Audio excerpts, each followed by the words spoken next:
Segunda carta de Clemente aos Coríntios. Segundo Clemente, a grandeza dos benefícios de Cristo, e devemos ter boa consideração por Cristo. Irmãos, deveríamos pensar em Jesus Cristo como Deus e juiz dos vivos e dos mortos. Não deveríamos, ao contrário, pensar em coisas medíocres sobre a salvação, pois, quando pensamos em coisas medíocres, esperamos também receber coisas medíocres. Os que escutam que estas coisas são medíocres fazem mal, e nós também fazemos mal não sabendo de onde e por quem para onde somos chamados, e quantas coisas tem sofrido Jesus Cristo por nossa causa. Que recompensa, pois, lhe daremos? Ou qual fruto de seu dom poderá nos ser dado? E quanta misericórdia lhe devemos? Eis que ele nos concedeu a luz, nos chamou como um pai chama seus filhos, nos salvou quando estávamos morrendo, que louvor lhe rendemos? Ou que foi pago de recompensa pelas coisas que temos recebido, já que éramos cegos em nosso entendimento, rendíamos culto a paus e pedras, a ouro, prata e bronze, obras humanas, e toda a nossa vida não era outra coisa que a própria morte. Assim, pois, quando estávamos envolvidos nas trevas e oprimidos em nossa visão por esse espesso nevoeiro, recobramos a vista e pusemos de lado, por sua vontade, a nuvem que nos encobria. Ele teve misericórdia de nós. Em sua compaixão nos salvou, pois nos vira mergulhados no erro e na perdição, quando não tínhamos esperança de salvação, exceto a que vinha dele. Ele nos chamou quando ainda não éramos, e do nosso não ser, quis ele que fôssemos. E a igreja, anteriormente estéril, e agora fértil, regozija-te, ó estéril. Prorrompe em cânticos e gritos de júbilo aquela que nunca pôde parir, porque superiores são os filhos da desamparada do que os daquela que tem marido. Aqui ele diz: regozija-te, ó estéril, a que não dava à luz. Fala de nós, pois nossa igreja era estéril antes de que lhe fossem dados filhos. Então ele diz: prorrompe em cânticos e gritos de júbilo aquela que nunca pôde parir, significando que, assim como a mulher que está de parto, não devemos nos cansar de oferecer as nossas orações com simplicidade a Deus. Depois, quando diz: porque superiores são os filhos da desamparada do que os daquela que tem marido, diz isto porque o nosso povo parecia desamparado e abandonado por Deus, mas agora, tendo crido, passamos a ser mais do que aqueles que pareciam ter Deus. Também outro texto diz: não vim para chamar os justos, mas os pecadores. Isto significa que é justo salvar os que perecem, pois é verdadeiramente uma grande e maravilhosa obra confirmar e corroborar não os que estão de pé, mas aqueles que caem. Assim também Cristo quer salvar os que perecem, e salvou a muitos, vindo e chamando-nos quando já estávamos perecendo. Confessar a Cristo e temer a Deus. E em a obrigação de confessar a Cristo, vemos, pois, que ele nos dedicou uma grande misericórdia. Primeiramente, porque nós que aqui vivemos não sacrificamos aos deuses mortos, nem lhes rendemos culto, mas por meio dele, chegamos a conhecer o Pai da verdade. Que outra coisa é este conhecimento que ele nos deu, senão de não negar aquele por meio de quem o reconhecemos? Sim, ele mesmo disse: aquele que me confessar, eu também o confessarei diante de meu Pai. Esta é, portanto, a nossa recompensa, se verdadeiramente confessarmos aquele por meio de quem alcançamos a salvação. Porém, quando confessamos, quando fazemos o que ele disse e não desobedecemos aos seus mandamentos, e não apenas o honramos com os nossos lábios, mas também com todo o nosso coração e toda a nossa mente. Pois bem, ele também diz em Isaías: esse povo me honra com os lábios, mas seu coração está longe de mim. E a verdadeira confissão de Cristo, portanto, não adianta chamá-lo apenas de Senhor, pois isso não nos salvará. Eis que ele disse: nem todo que me chama Senhor, Senhor será salvo, mas aquele que opera a justiça. Assim pois, irmãs, devemos confessá-lo em nossas obras, amando-nos uns aos outros, não cometendo adultério, não falando mal dos outros, não tendo ciúmes, mas sendo moderados, misericordiosos e bondosos. Com estas obras, e não com outras, podemos confessá-lo. Não precisamos temer aos homens, mas a Deus. Por isso, se fizerdes estas coisas, o Senhor dirá: ainda que estejais junto de meu próprio seio, se não cumprirdes os meus mandamentos, eu os arremessarei para longe e direi: apartai-vos de mim, operários da iniquidade, estejam onde estiverem. Desprezo total ao mundo. Este mundo deve ser desprezado. Portanto, irmãos, renunciemos nossa estadia neste mundo e façamos a vontade daquele que nos chamou. Não tenhamos medo de nos apartar deste mundo, pois o Senhor disse: sereis como cordeiros no meio de lobos. Porém, Pedro o contestou e disse: o que ocorre, então, se os lobos devorarem os cordeiros? E Jesus respondeu a Pedro: os cordeiros não precisam ter medo dos lobos depois de mortos. Vos também não deveis temer os que vos matam e nada mais podem fazer. Temei antes aquele que, depois de tiverdes morrido, tem poder sobre a vossa alma e vosso corpo, para atirá-los na geena de fogo. Vos sabeis, irmãos, que a estadia desta carne neste mundo é depreciável e dura pouco. Porém, a promessa de Cristo é grande e maravilhosa, a saber, o repouso do reino que vem é a vida eterna. O que podemos fazer, então, para obtê-los, senão andar em santidade e justiça, e considerar que estas coisas do mundo são estranhas para nós e não desejá-las? Pois quando desejamos estas coisas, nos desviamos do reto caminho. O mundo presente e o mundo futuro são inimigos um do outro, porém o Senhor disse, ninguém pode servir a dois senhores. Se desejamos servir ao mesmo tempo a Deus e a Mamon, não teremos qualquer benefício, pois o que ganhará um homem se obtém para si o mundo e perde a sua alma? Pois bem, esta época e a futura são inimigas. Uma fala de adultério, contaminação, avareza e mentira, a outra se afasta destas coisas. Portanto, não podemos ser amigos das duas. Temos que dizer adeus a uma e ter amizade com a outra. Consideremos que é melhor aborrecer as coisas que estão aqui, pois são depreciáveis, perecíveis, pouco duráveis e amar as coisas de lá, que são boas e imperecíveis. Pois se fazemos a vontade de Cristo, teremos descanso, mas se não a fizermos, nada nos livrará do castigo eterno, por desobedecermos os seus mandamentos. E a Escritura diz também em Ezequiel, ainda que Noé, Jó e Daniel se levantem, não livrarão seus filhos do cativeiro. Logo, se nem homens tão justos quanto estes podem, com seus atos de justiça, livrar seus filhos, com que confiança nós entraremos no reino de Deus se não mantivermos o nosso batismo puro e sem mancha? Ou, a menos que existam em nós obras santas e justas, quem será nosso advogado? Devemos aspirar a chegar à coroa. Assim pois, irmãos, lutemos seriamente, sabendo que a luta está muito próxima, e que, ainda que muitos venham a lutar, nem todos receberão o prêmio, mas apenas os que se esforçarem em alto grau e lutado com valentia. Lutemos de modo que todos possamos receber o prêmio. Assim, corramos em linha reta, em direção à competição incorruptível. Marchemos em direção a ela em grande número e esforcemo-nos para que possamos receber também o prêmio. E se nem todos puderem receber a coroa, pelo menos tentemos nos aproximar dela o máximo possível. Lembremos que aqueles que batalham nas lides corruptíveis, quando descobertos de que lutam de forma ilegítima, primeiro são açoitados e depois eliminados e afastados da competição. Que pensais disto? Que terá sucesso aquele que luta de forma corruptível na competição da incorrupção. Eis que, com relação àqueles que não têm guardado o selo, ele diz, seus vermes não morrerão e seu fogo não se apagará, e serão um exemplo para toda a carne. A necessidade do arrependimento enquanto vivermos neste mundo, nós que estamos na terra, portanto, devemos nos arrepender, porque somos argila na mão do artesão. O oleiro modela uma vasilha e a deforma ou rompe com suas mãos, dando-lhe uma nova forma. Uma vez, porém, que a tenha posto no forno aceso, não mais poderá repará-la. Assim também ocorre conosco, enquanto estamos neste mundo, arrependendo-nos de todo o coração das coisas más que fizemos na carne, poderemos ser salvos pelo Senhor, em razão da oportunidade para o arrependimento. Mas, quando tivermos partido deste mundo, não poderemos mais confessar, muito menos arrepender-se. Portanto, irmãos, se fazemos a vontade do Pai, se mantemos pura a carne, se guardamos os mandamentos do Senhor, receberemos a vida eterna. Eis o que o Senhor diz no Evangelho: se não guardastes o que era pequeno, quem vos dará o que é grande? Pois eu vos digo, o que é fiel no pouco, é fiel também no muito. Na verdade, o que ele quer dizer é, mantenham a carne pura e o selo sem mácula, para que possam receber a vida. Seremos julgados na carne. Que ninguém entre vos diga que esta carne não será julgada, nem que não se levantará novamente. Entendei isto, em que fostes salvos. Em que recobrastes a vista senão nesta carne.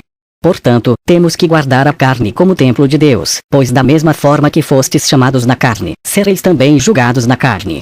Se Cristo, o Senhor que nos salvou, sendo primeiramente Espírito, se fez carne e nela nos chamou, da mesma maneira receberemos nossa recompensa nesta carne. Assim, amemo-nos uns aos outros, para que possamos entrar no reino de Deus. Enquanto tivermos tempo para ser curados, coloquemo-nos nas mãos de Deus, o médico, dirigindo-lhe um tributo. De que tipo? Arrependimento procedente de um coração sincero, porque ele conhece todas as coisas com antecedência e sabe o que existe no nosso coração. Portanto, dediquemos a ele um eterno louvor, não só com os lábios, mas também com o nosso coração, para que ele possa nos acolher como filhos. Eis que o Senhor também disse: estes são os meus irmãos, aqueles que fazem a vontade do meu Pai. O vício deve ser abandonado e a virtude seguida. Desta forma, meus irmãos, façamos a vontade do Pai que nos chamou, para que possamos viver. E continuemos na virtude, abandonando o vício como precursor dos nossos pecados, e nos afastemos da impiedade para não nos sobrevenham males. Pois se somos diligentes em fazer o bem, a paz virá a todos nós. Por esta causa é impossível ao homem alcançar a felicidade. Ele é influenciado pelo temor de outros homens, preferindo o gozo deste mundo à promessa da vida vindoura. Na verdade, não sabe quão grande tormento acarreta o gozo deste mundo e o deleite que proporciona a promessa do mundo vindouro. Se fizessem essas coisas com respeito a eles mesmos, ainda seria tolerável. Contudo, o que fazer é ensinar o mal a almas inocentes, não sabendo que farão jus a uma condenação em dobro, a sua e a dos que os ouviram. Confiar em Deus.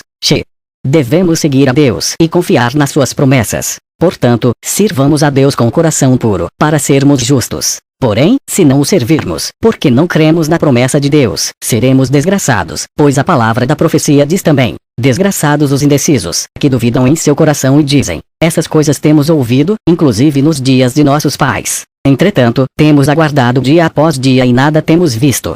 Estúpidos! Comparem-se a árvores. A uma vinha, por exemplo. Primeiro, desprendem-se as folhas, logo sai um broto, depois vem o agrase, por fim, as uvas maduras.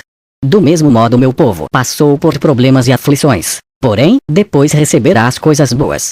Assim, meus irmãos, não sejamos indecisos, mas soframos com paciência na esperança, para que possamos obter também a nossa recompensa.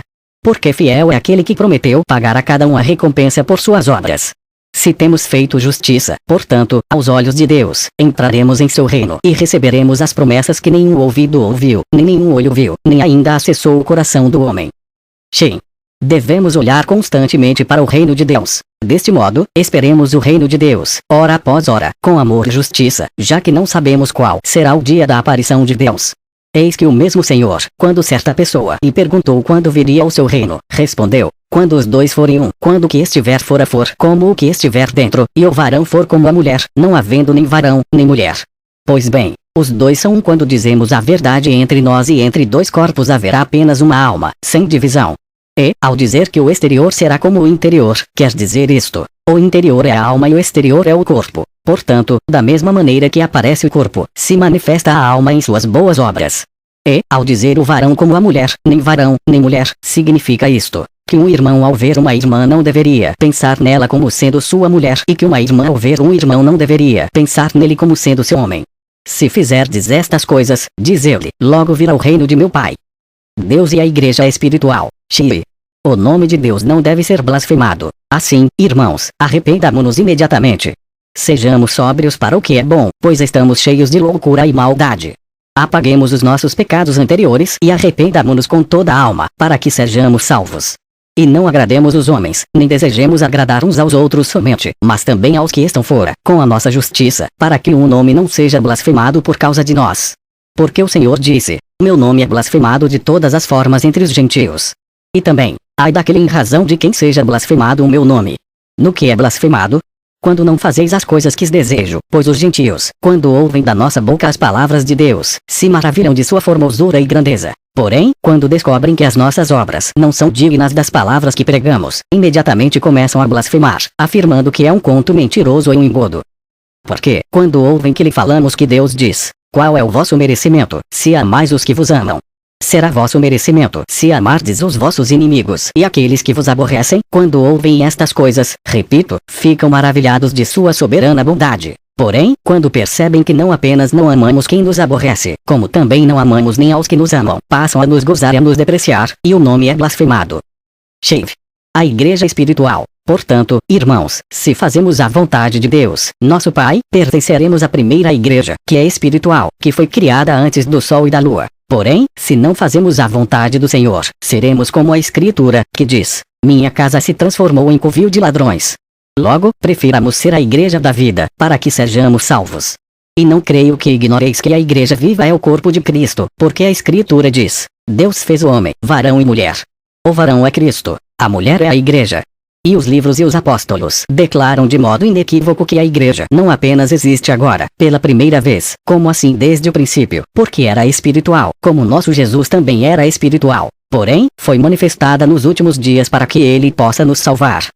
Pois bem, sendo a igreja espiritual, foi manifestada na carne de Cristo, com o qual nos mostrou que, se alguns de nós aguarda na carne e não a contamina, a receberá novamente no Espírito Santo, pois esta carne é a contrapartida e a cópia do Espírito. Nenhum homem que tenha contaminado a cópia, pois, receberá o original como porção suja.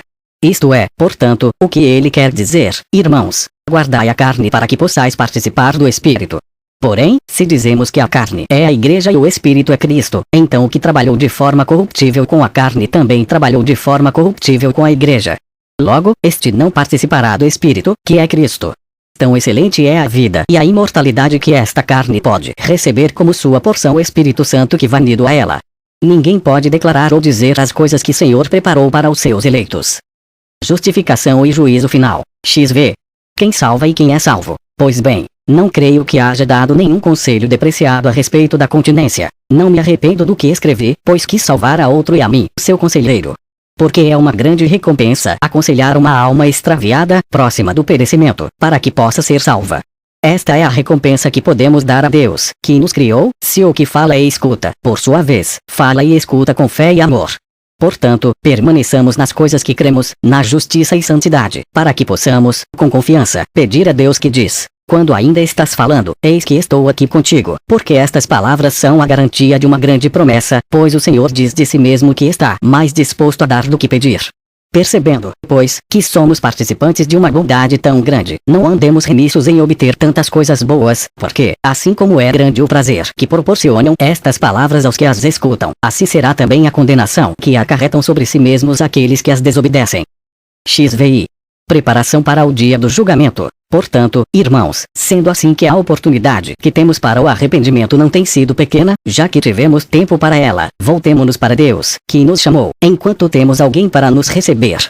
Porque, se nos desprendermos destes gozos e vencer a nossa alma, recusando as concupiscências, seremos partícipes da misericórdia de Jesus.